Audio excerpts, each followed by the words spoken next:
La chaleur d'une nuit glaciale a brisé toutes nos frontières habituelles. Bonjour, je m'appelle Claire, j'ai 32 ans. Pendant toutes ces années, mon fils Thomas et moi avons été inséparables, soutenant l'un l'autre à travers chaque épreuve. Thomas a 24 ans maintenant. Travailleur, attentionné, il fait toujours de son mieux pour me soutenir autant que je le fais pour lui. Mais ce soir d'hiver, alors que le chauffage de notre vieille maison dans le petit village de Vézelay dans l'Yonne défaillait à nouveau, une nuit froide et longue s'annonçait, et tout allait basculer. Je rentrais tard, le souffle court, après une longue journée de travail et les révisions intenses de Thomas pour son examen professionnel. Il avait l'air épuisé, chaque trait de son visage trahissait sa fatigue. « Maman », murmura-t-il en s'affaissant sur le vieux fauteuil du salon, « je crois que j'ai juste besoin de me reposer un peu, je ne me sens pas très bien. » Une inquiétude sourde s'éveilla en moi, mais je hochai la tête doucement. « Tu peux te reposer dans ma chambre, il y fait plus chaud. » Sans protester, il se leva et alla s'allonger sous la couverture que je lui avais préparée. Je pris alors l'initiative de mettre une couverture plus épaisse sur lui, puis, après avoir rapidement rangé la cuisine, je glissai silencieusement dans le lit à ses côtés. Tout semblait normal au début, la scène d'une mère réconfortant son fils fatigué, comme tant de fois auparavant. Mais petit à petit, Thomas se rapprocha un peu plus, comme il le faisait parfois quand il était enfant, cherchant la chaleur dans le froid mordant. Je ne fis aucun commentaire, me disant que c'était juste ça, rien de plus.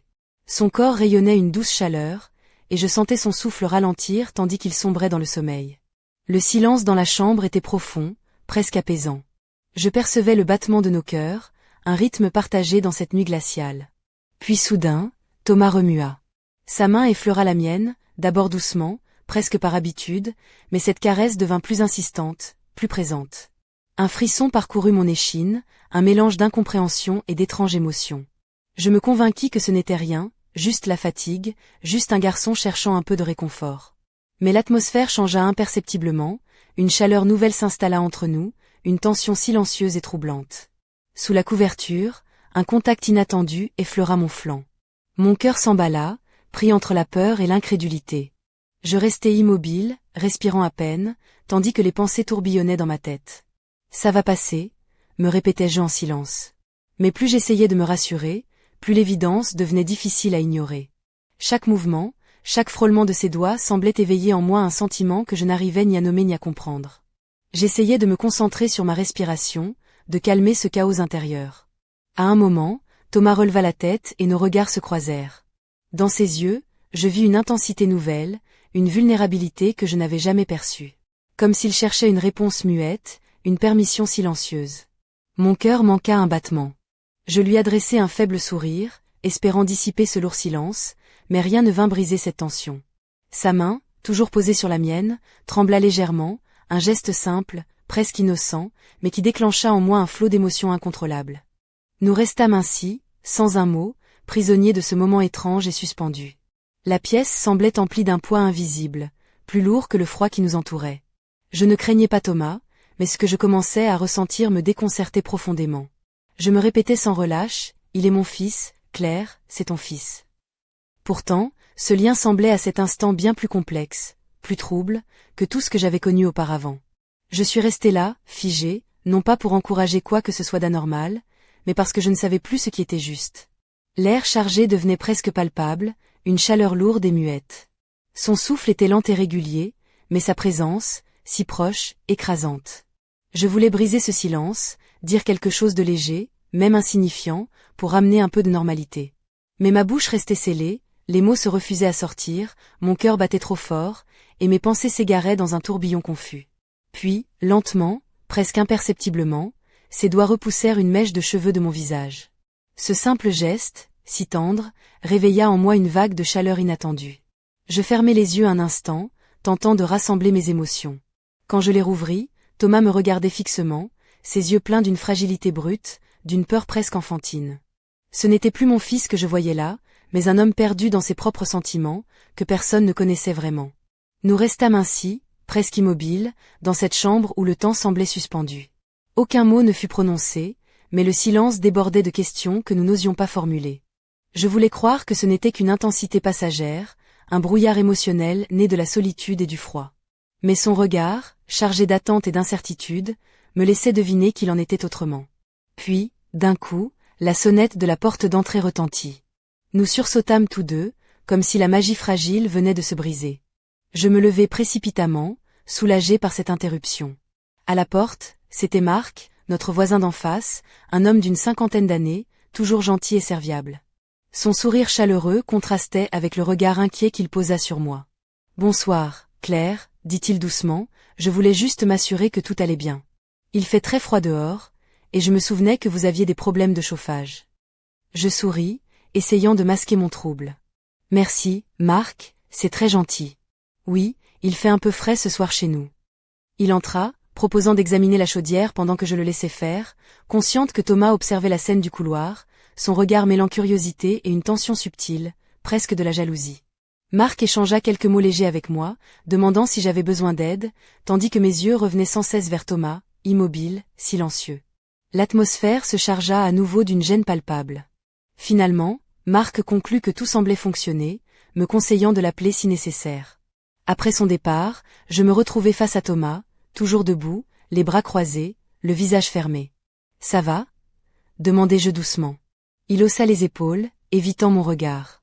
Oui, je ne m'attendais pas à sa visite, c'est tout.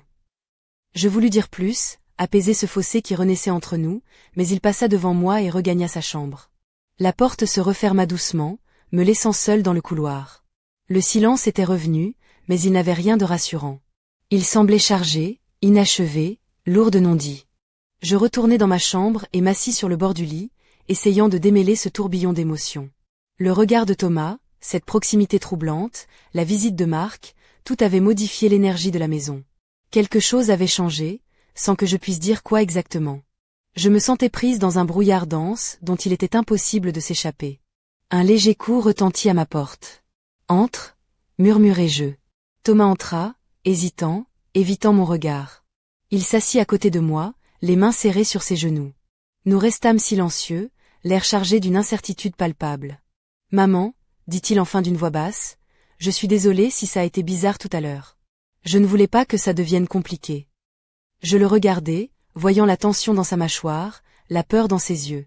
Il semblait porter un poids qu'il ne savait pas nommer. « Tout va bien ?» répondis-je doucement en posant ma main sur la sienne. Peut-être qu'on s'est un peu laissé emporter par le moment. On a été seuls si longtemps, parfois, cette proximité peut troubler. Il acquiesça lentement, puis me fixa avec une intensité qui me serra le cœur. « Mais c'était différent, » murmura-t-il. « Je ne sais pas pourquoi. Je n'ai jamais ressenti ça avant. Je ne veux pas compliquer ta vie, je ne sais juste pas quoi en faire. » Je restai sans voix, ces mots résonnant profondément en moi. Je n'avais pas de réponse, moi non plus. J'essayais de comprendre ce qui s'était passé, sans savoir où cela nous mènerait. Il prit doucement ma main, et je le laissai faire. Ce contact, loin d'être déplacé, était chargé d'une émotion brute, silencieuse. Nous étions là, liés par ce silence, nos mains parlant pour nous. Puis, un autre coup à la porte retentit, plus pressant cette fois, nous ramenant brutalement à la réalité. Le cœur battant, je me levai et allai ouvrir. C'était encore Marc, le visage empreint d'inquiétude, comme s'il avait vu plus qu'il n'aurait dû. « Claire, je suis désolé de revenir, » dit-il doucement, « mais tu semblais un peu ailleurs tout à l'heure. Je voulais juste m'assurer que tout allait bien. » Je hochai la tête, offrant un sourire poli. « On va bien, merci. Juste une soirée tranquille. » Son regard glissa vers Thomas dans le couloir, et je surpris une lueur de suspicion ou de curiosité dans ses yeux. « N'hésitez pas à m'appeler si vous avez besoin de quelque chose, » ajouta-t-il avant de partir. Quand je refermai la porte, Thomas était toujours là, immobile. Il fit un pas vers moi, s'arrêta net. « Je pense que tu as raison, » souffla-t-il. « On ne devrait pas précipiter les choses. Mais je voulais que tu saches ce que j'ai ressenti, même si on n'en reparle jamais. » Mon cœur se serra, mais je hochai la tête. « Merci pour ta sincérité. Ça compte beaucoup. » Nous restâmes là, proches mais prudents, comme protégeant quelque chose de fragile. Ce n'était pas une conclusion, ni une solution, juste un espace pour respirer, réfléchir, laisser le temps faire son chemin. Il recula doucement, croisa mon regard une dernière fois cette nuit-là, puis s'éloigna vers sa chambre. La porte se ferma doucement derrière lui. Je restai dans le couloir silencieux, consciente que ce n'était que le début. Mais pour l'instant, c'était suffisant.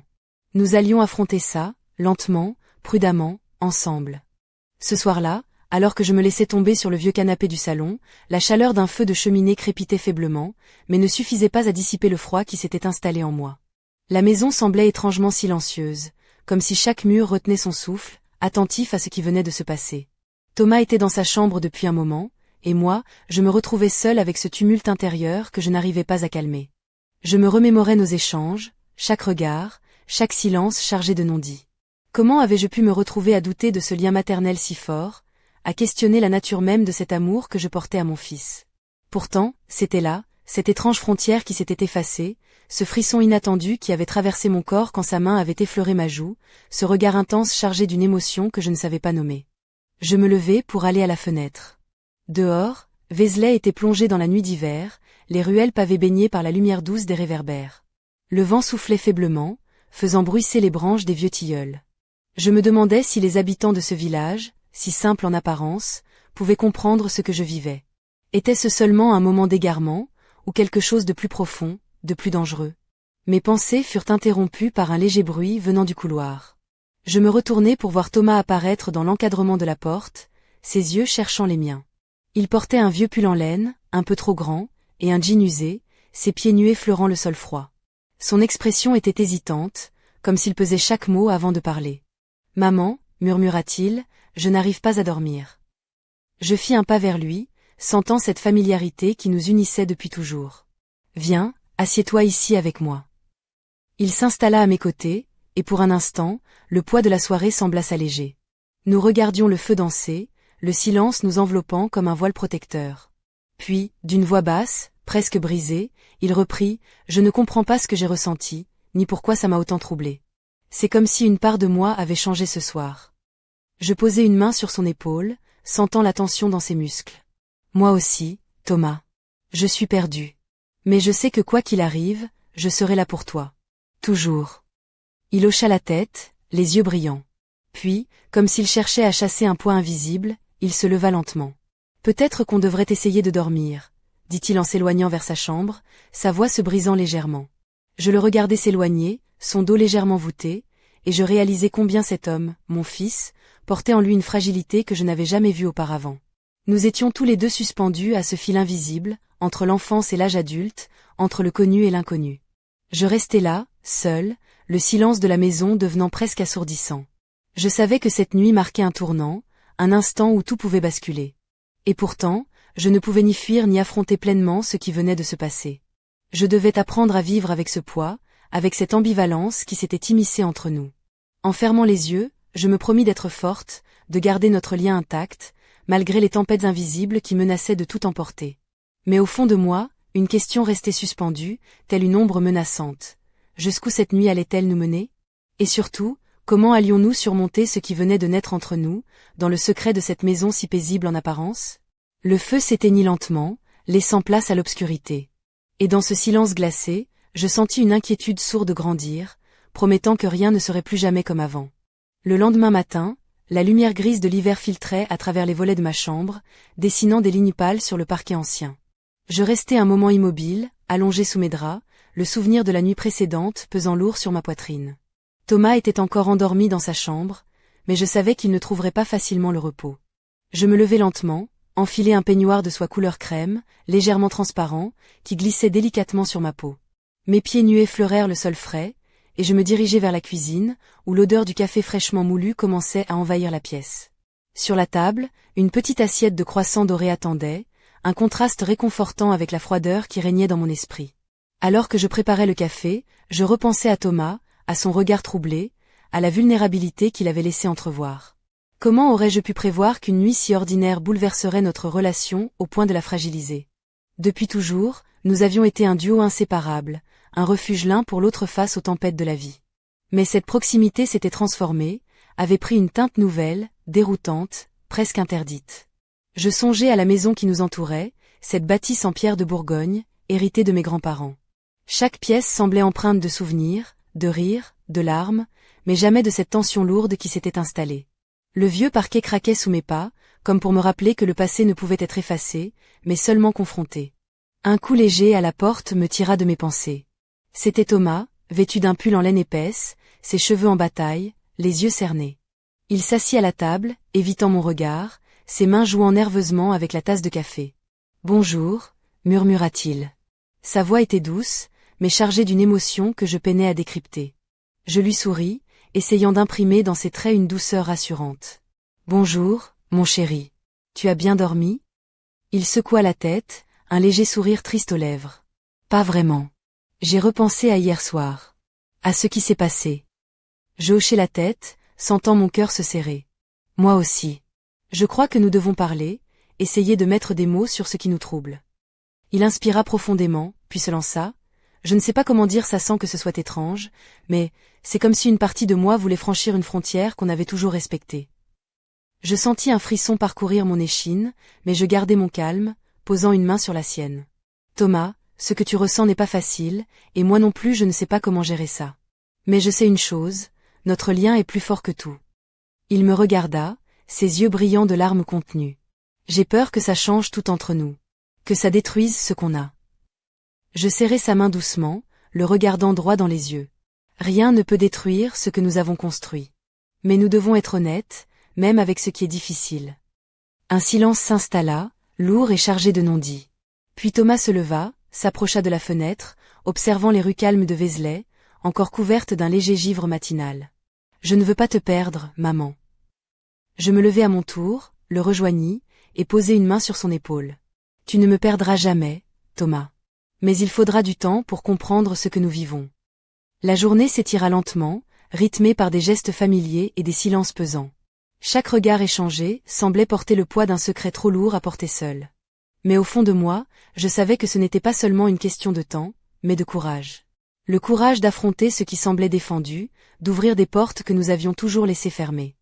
Alors que le soleil déclinait derrière les collines de Bourgogne, la maison semblait encore plus froide, malgré les radiateurs qui ronronnaient faiblement. Je me demandais si, au-delà des murs, quelqu'un pouvait deviner le combat silencieux qui se jouait entre un fils et sa mère, dans cette demeure où l'amour prenait des formes insoupçonnées. Je savais que le chemin serait long, semé d'embûches invisibles. Mais je sentais aussi, au fond de moi, une force nouvelle, une détermination à ne pas laisser le doute détruire ce lien précieux. Car, malgré tout, Thomas restait mon fils, et moi, sa mère. Et peut-être que, dans cette complexité, se cachait une vérité que nous devions apprendre à reconnaître, pour pouvoir avancer, ensemble. La soirée tomba rapidement sur Vézelay, enveloppant le village d'un manteau d'obscurité douce et silencieuse. Dans notre maison en pierre, les ombres dansaient au rythme des flammes vacillantes de la cheminée, projetant des éclats de lumière sur les murs anciens. Pourtant, malgré cette atmosphère apaisante, une tension sourde continuait de vibrer dans l'air, palpable à chaque respiration. Je venais de finir de préparer le dîner, une simple ratatouille mijotée avec amour, espérant que ce repas familial ramènerait un peu de normalité entre Thomas et moi. Je portais une robe légère en coton bleu marine, qui épousait mes formes avec délicatesse, laissant entrevoir mes épaules nues. Mes pieds étaient glissés dans des ballerines en cuir souple, et au poignet, une fine chaîne en argent scintillait faiblement sous la lumière tamisée. Thomas entra dans la pièce, vêtu d'un pull en laine beige et d'un pantalon en toile sombre. Son visage trahissait une fatigue profonde, mais il fit un effort pour sourire en me voyant. Nous nous assîmes à la table en chêne, les plats fumant devant nous. L'odeur épicée de la ratatouille emplit la pièce, mais le silence s'installa rapidement, lourd de non-dits. Je brisai ce silence en posant doucement la question qui me brûlait les lèvres. « Thomas, as-tu envie de parler de ce qui s'est passé hier soir ?» Il baissa les yeux, jouant avec sa fourchette, puis répondit d'une voix basse, « Je ne sais pas trop. C'est confus dans ma tête. Je ressens quelque chose que je n'arrive pas à nommer, et ça me fait peur. » Je fis un signe d'encouragement, l'invitant à continuer. C'est comme si, depuis toujours, tu étais mon refuge, mon pilier. Mais hier, cette relation a changé, elle est devenue plus compliquée. Je sentis mon cœur se serrer, mais je gardai un calme apparent. Je comprends, Thomas. Parfois, les liens les plus forts peuvent devenir difficiles à gérer quand ils évoluent. Il releva la tête, croisant mon regard. Ce n'est pas seulement ça. C'est comme si une partie de moi voulait franchir une frontière qu'on n'aurait jamais dû franchir. Un frisson me parcourut, mais je ne fis aucun geste pour le repousser. Au contraire, je posai ma main sur la sienne, sentant la chaleur de sa peau contre la mienne. Nous devons être honnêtes, même si c'est difficile. Je ne veux pas que tu portes ce poids seul. Un silence s'installa à nouveau, mais cette fois, il était chargé d'une intensité différente, presque libératrice. Puis Thomas murmura, « J'ai peur que ça détruise ce que nous avons construit. » Je serrai doucement sa main. « Rien ne pourra détruire ce lien, Thomas. Mais il faudra du temps pour comprendre ce que nous vivons. » Après le dîner, nous restâmes dans le salon, le feu crépitant doucement. Thomas s'approcha un peu plus de moi, et je sentis son souffle chaud sur ma peau. Nos regards se croisèrent, et pour un instant, le temps sembla suspendu. Puis, presque comme un réflexe, il se redressa et s'éloigna, brisant ce moment fragile. Je le regardais partir, le cœur lourd, consciente que cette nuit serait encore longue, faite de questions sans réponse et de sentiments contradictoires. Je m'installai dans un fauteuil, enveloppé dans un plaid doux, essayant de calmer ce tumulte intérieur. L'image de Thomas, avec son regard inquiet et sa main serrant la mienne, ne cessait de tourner dans ma tête. Je savais que notre relation venait de franchir un seuil, et que rien ne serait plus jamais pareil. Pourtant, malgré cette incertitude, une part de moi espérait que nous pourrions traverser cette épreuve, ensemble, avec patience et compréhension. Car au-delà de tout, il restait mon fils, et moi, sa mère. Et dans ce lien indéfectible, résidait peut-être la clé pour surmonter les ombres qui s'étaient glissées entre nous. Alors que la nuit avançait, je me surpris à espérer un signe, une réponse, une lumière dans cette obscurité nouvelle. Mais pour l'instant, il ne restait que le silence, lourd et chargé de promesses non dites, suspendu dans l'air glacé de notre maison bourguignonne. Ce matin-là, un froid mordant s'infiltrait dans chaque recoin de notre maison de Vézelay. Les vitres étaient couvertes de givre, dessinant des motifs éphémères qui s'effaçaient au contact des premiers rayons du soleil d'hiver. Je me levai avant l'aube, enveloppé dans un peignoir de laine épaisse couleur ivoire, ses manches légèrement retroussées laissaient entrevoir mes poignets délicats, ornés d'un bracelet en or fin, souvenir de ma mère. Mes pieds nus effleuraient le parquet froid, alors que je me dirigeais vers la cuisine pour préparer un thé fumant. Thomas n'était pas encore levé, et le silence de la maison pesait lourd. Je sentais ce poids invisible qui s'était installé entre nous, cette distance nouvelle, presque tangible. Pourtant, malgré la gêne et la confusion, une part de moi voulait comprendre, briser cette barrière sans savoir comment m'y prendre. Alors que je versais l'eau bouillante dans la théière, un bruit léger me fit sursauter. Thomas entra dans la pièce, vêtu d'un pull gris clair et d'un pantalon de jogging, les cheveux encore humides de sa douche matinale. Son regard était plus vif que la veille, mais une certaine tension persistait dans sa posture. « Bonjour, maman », dit-il en posant une main hésitante sur mon épaule. Ce simple contact fit vibrer une énergie étrange en moi, un mélange de tendresse et d'appréhension. Je tournai la tête pour croiser son regard et lui répondis avec douceur « Bonjour, Thomas ». Nous restâmes un instant ainsi, en silence, le lien entre nous aussi fragile qu'un fil de soie. Puis il s'assit à la table, jouant avec une cuillère, incapable de soutenir mon regard. « Claire », commença-t-il, « je n'arrive pas à chasser cette sensation que quelque chose a changé entre nous. Ce n'est plus seulement de l'amour filial. » Mon cœur se serra, mais je fis mine de rester calme. « Je sais, Thomas. Moi aussi, je ressens cette confusion. Mais nous devons prendre notre temps. » Il hocha lentement la tête, puis, d'une voix presque inaudible, confessa « J'ai peur. Peur que ce que je ressens soit interdit, que ça nous détruise. » Je posai ma main sur la sienne, sentant la chaleur de sa peau contre la mienne. Rien ne peut détruire ce que nous avons construit. Mais il faut que nous soyons honnêtes avec nous-mêmes. Un silence s'installa, lourd de signification. Puis Thomas se leva brusquement, brisant ce moment fragile. « Je vais prendre l'air », murmura-t-il, et quitta la cuisine. Je le regardai partir, le cœur serré, consciente que nous étions à un tournant crucial. Je décidai de le suivre, enveloppé dans un manteau en laine bleu nuit, mes bottines en cuir brillant effleurant le pavé gelé. Dehors, l'air vif mordait mes joues, et le ciel gris semblait refléter le tumulte qui régnait en moi.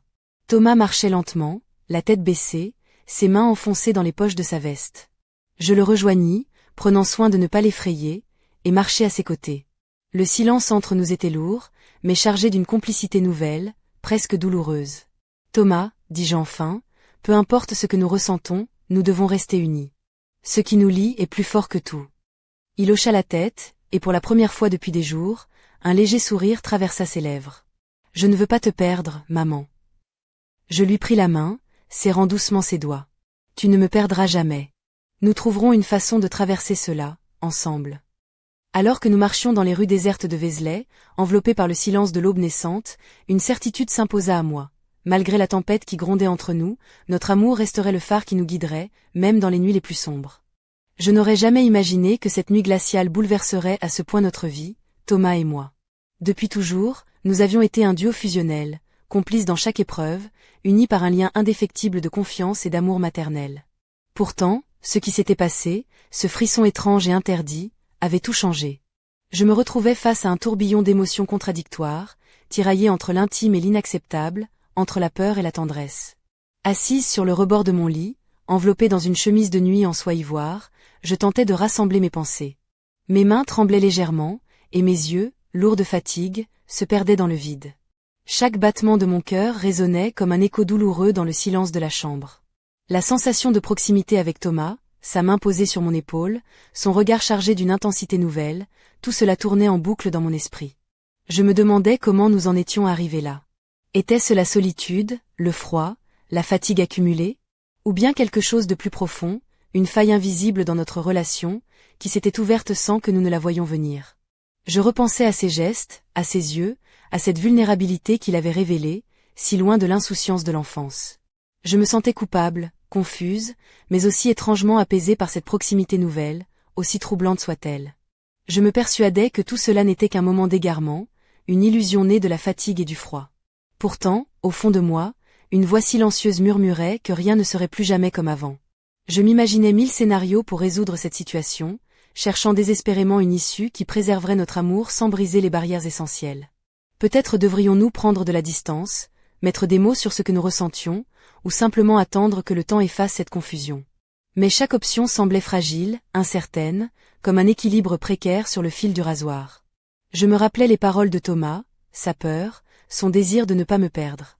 Ces mots résonnaient en moi comme un appel à la raison, un rappel que malgré tout, notre lien maternel restait la pierre angulaire de notre relation. Je voulais croire que nous pourrions traverser cette épreuve, que l'amour pourrait triompher de la confusion, que la lumière finirait par dissiper l'ombre qui s'était glissée entre nous. Et pourtant, une part de moi savait que le chemin serait long et douloureux. Que nos deverions affronter nos peurs, nos désirs inavoués, nos limites. Que cette nuit d'hiver avait ouvert une porte que nous ne pouvions plus refermer sans dommage. Je fermais les yeux, essayant de calmer le tumulte intérieur, cherchant la force de faire face à ce qui venait. Je ne pouvais plus nier l'évidence. Tout avait changé, et il nous faudrait du courage, beaucoup de courage, pour retrouver un équilibre, pour préserver ce lien unique qui nous unissait, même au cœur de la tempête. Le silence de la nuit m'enveloppait, lourd de questions sans réponse, mais aussi porteur d'une promesse fragile, celle d'un avenir à réinventer, ensemble, pas à pas, dans l'incertitude et l'espoir mêlés. Juste au moment où je croyais que la nuit ne pourrait être plus lourde de silence et de non-dits, un bruit sourd retentit depuis le rez-de-chaussée. Mon cœur manqua un battement. Qui pouvait bien être à cette heure si tardive dans notre maison isolée au cœur de la Bourgogne? J'étais figée, enveloppée dans mon peignoir de soie bleu nuit, les pieds nus sur le parquet glacé, le souffle court. Thomas, qui dormait enfin, semblait paisible pour la première fois depuis des jours, et je ne voulais pas briser ce fragile équilibre. Mais le bruit se répéta, plus insistant cette fois. Une force étrange, presque magnétique, me poussa à descendre l'escalier en colimaçon, mes doigts s'accrochant à la rampe de bois poli. La lumière tamisée des appliques murales dessinait des ombres dansantes sur les murs de pierre, accentuant cette atmosphère à la fois familière et étrangement inquiétante. Arrivé dans le salon, je découvris la porte d'entrée entr'ouverte, vacillant doucement sous l'effet du vent glacial. Et là, sur le seuil, se tenait une silhouette que je n'attendais pas, Marc, notre voisin, visage fermé, les yeux emplis d'une gravité inhabituelle. Il tenait dans ses mains une enveloppe jaunie, presque usée par le temps, qu'il me tendit sans un mot. Je restai muette, le souffle coupé par la surprise, tandis que mon esprit s'emballait. Que pouvait bien contenir cette lettre, et pourquoi Marc l'apportait-il à une heure si étrange? Un pressentiment glacé me parcourut l'échine. Je pris l'enveloppe avec des mains tremblantes, sentant le poids d'un secret ancien, pesant. Marc s'approcha alors, sa voix basse et grave brisant le silence. « Claire, je crois que vous devez savoir ce qui est écrit ici. Cela concerne votre famille, et plus particulièrement Thomas. » Je déchirai lentement le cachet de cire, dévoilant un papier jauni, aux lettres élégantes mais à l'encre fanée. Mes yeux parcoururent les mots, et ce que je lui fis vaciller tout ce que je croyais savoir. Un secret enfoui depuis des décennies, une histoire cachée, liée à notre maison, à cette terre bourguignonne, et à une vérité que ni Thomas ni moi n'aurions pu imaginer.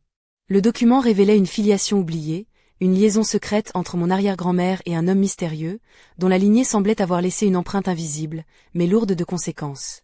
Une vérité qui expliquait peut-être les sentiments complexes, cette proximité déroutante qui nous liait ce soir-là, bien au-delà de ce que j'avais cru possible. Marc observa mon visage blême, et murmura, « Ce n'est pas facile à entendre, mais parfois, la vérité éclaire ce que le cœur ne comprend pas. » Je restai là, figé, le poids de cette révélation m'écrasant doucement. Tout prenait un sens nouveau, troublant, dérangeant. Le passé s'immisçait dans notre présent, bouleversant les frontières, les certitudes, les repères. Et alors que la nuit s'épaississait autour de nous, j'entendis au loin un léger bruit, comme un souffle, une présence invisible qui semblait nous observer, prête à révéler encore plus de mystères enfouis.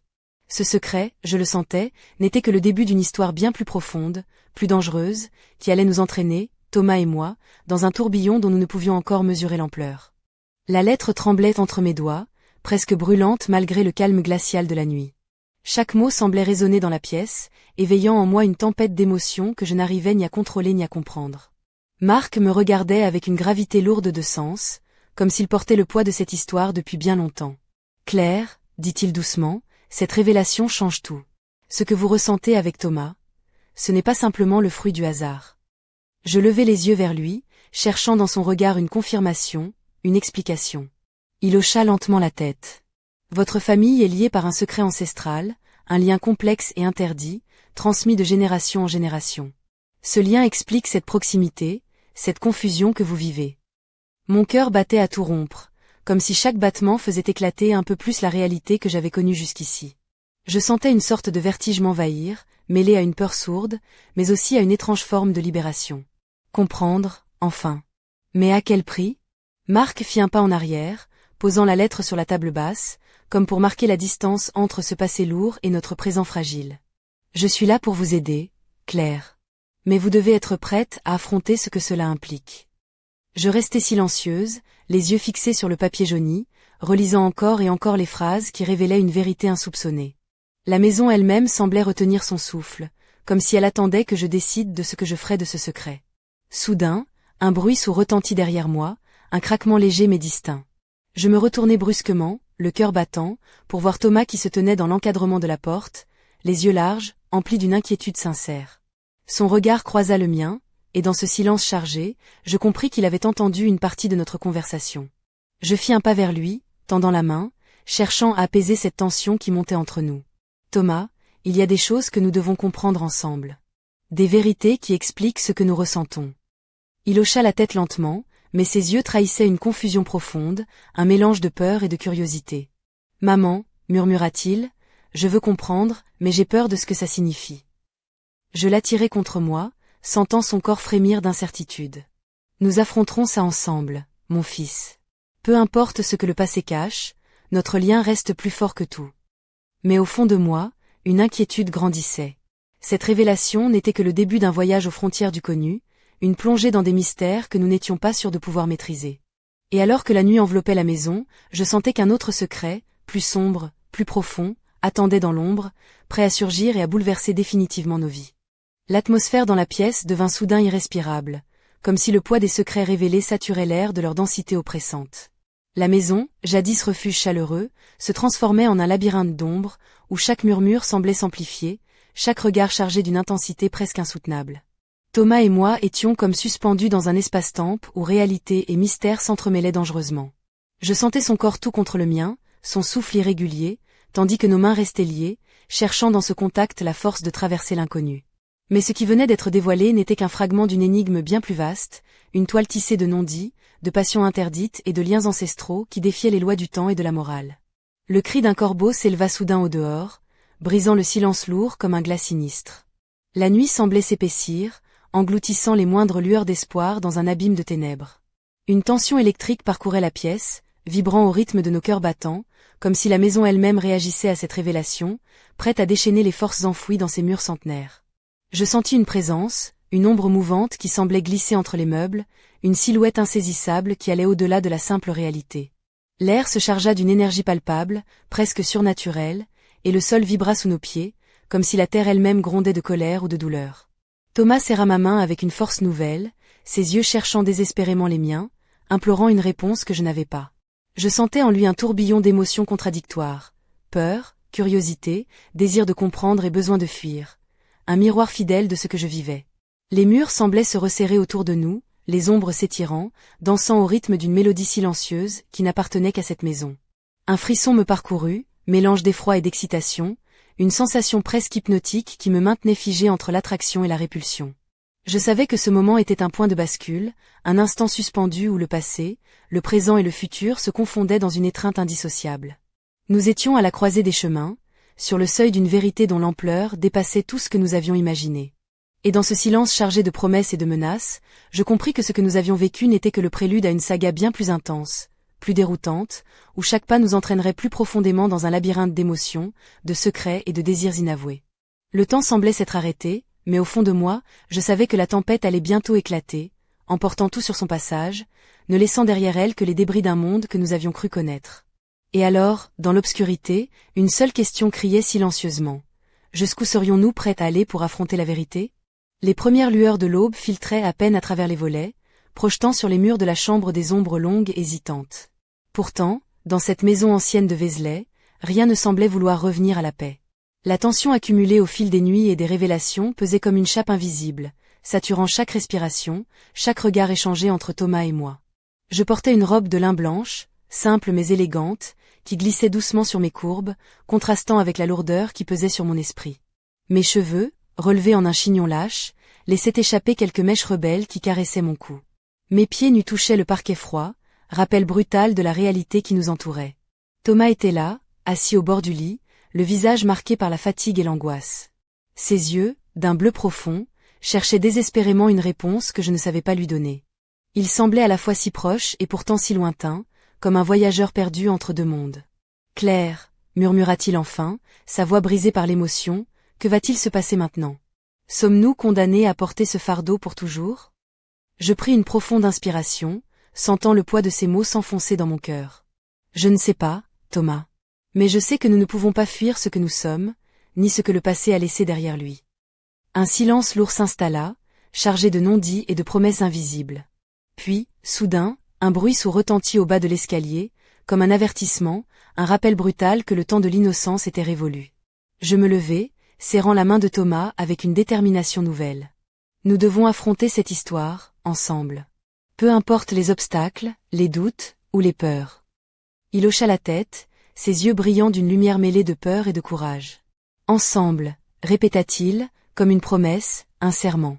Alors que nous descendions l'escalier, prêts à faire face à l'inconnu, une dernière pensée me traversa l'esprit. Ce secret enfoui dans les profondeurs de notre famille n'était pas seulement une malédiction, mais peut-être aussi la clé d'une vérité plus grande, d'un amour complexe et indestructible. Mais à mesure que la porte s'ouvrait sur l'aube naissante, une ombre fugace glissa derrière nous, une présence silencieuse qui semblait veiller, prête à intervenir, prête à changer le cours de notre destin. Et dans ce souffle suspendu, je sus que notre histoire ne faisait que commencer.